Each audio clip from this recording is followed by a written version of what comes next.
Picture this. Dusk pooling in the valley, headlights a thin ribbon on the road below, and you with 5 minutes and a small bag to turn a roadside halt into a decent night's sleep. Alright, let me think. Here's a trick that always works. I'll keep it tight and practical so you can tuck a checklist in your pocket and actually use it. I love that. Headlights like a ribbon. You really don't need a van full of gear. You need a small kit and a plan you can set up without swearing at the wind. Right? Exactly, and here's a promise. In 5 minutes, you'll have a tiny plan that keeps you warm and welcome. Think of it as 5 clear moves you'll actually remember on the road. Right. Go on. We'll keep it to a handful of ideas. Pick a discreet, level spot a short walk from the road, pack multi-use kit, choose a shelter you can race fast, watch the weather and animals, and leave the place as you found it. Simple shape, then a few tiny techniques make it work. When you're looking from the road, think like someone who walks the hills. Aim for level ground, tucked out of sight, with a clear route back to the car, and a slope or low wall to break the wind. If you find a hummock of grass or a small stand of shrubs, it's a gift. And always spot your exits. 2 quick practical distance rules I use. Pick roughly 50 to 150 meters from the road, near enough for a quick return, far enough to feel private. And avoid obvious herding tracks. If sheep or goats use a trail, don't camp there. If houses are visible, a 10-second hello often spares you a headache later. Also, avoid drainage lines. Water finds the lowest route at night, and waking up in a muddy trench is a lesson you only learn once. Flat, firm, and a little raised. That's the sweet spot. Now the micro kit. Keep it multi-purpose and light.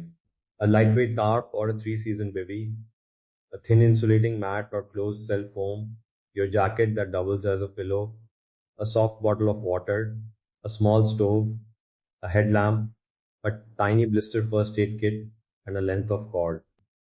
That's it. No clutter. Use each piece more than once. Practical, slightly teasing. Tarp equals shelter, ground sheet, and emergency stretcher if need be.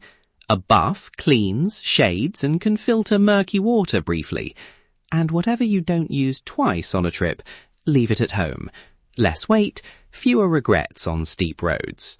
Shelter. 2 moves I lean on. First, a tarpaulin to peg one edge low to the windward side and slanted so rain runs off away from the road. Expert tactile.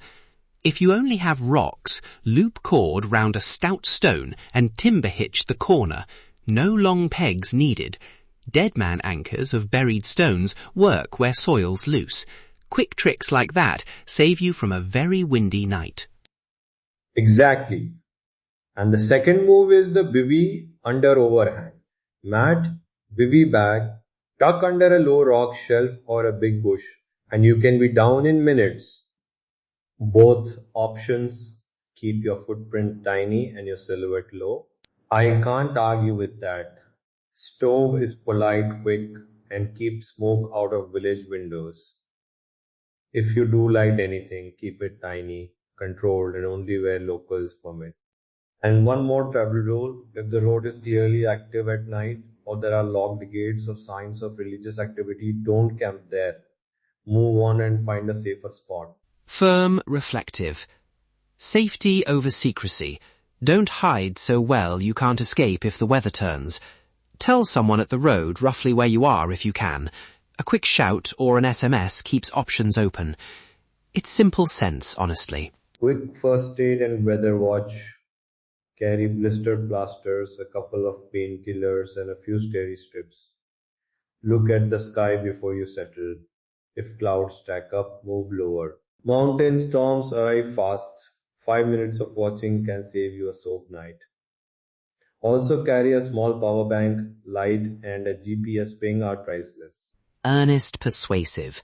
Leave no trace. Pack out what you bring in. If you must bury human waste, dig a proper cat hole well away from water and cover it. Seal food scraps in bags and carry them out. Don't take stones from walls or strip grass. The mountain stays beautiful when we treat it well. Imagine this scene as your checklist. You step off the road, Lay your mat on a little flat patch about 70 meters back, peg a low tarp into the wind, boil a tiny pot on a stove, and sleep light and private. That's the whole night in one breath. If you want the printable version and a few suggested microcamp spots, grab the downloadable sheet on Travel Dairy. Subscribe there and you'll get more quick guides like this. Encouraging, warm. Try it once on a short drive. Practice the tarp, practice the knots, practice anchoring on rock. When it becomes muscle memory, roadside halts stop being stressful and start being part of the adventure. And you get a dawn worth getting up for. Alright, thanks for coming along. Head to Travel Dairy to download the microcamp checklist and suggested roadside spots in the northern areas of Pakistan. And while you're there, subscribe for more quick practical travel guides. Safe travels. See you on the pass.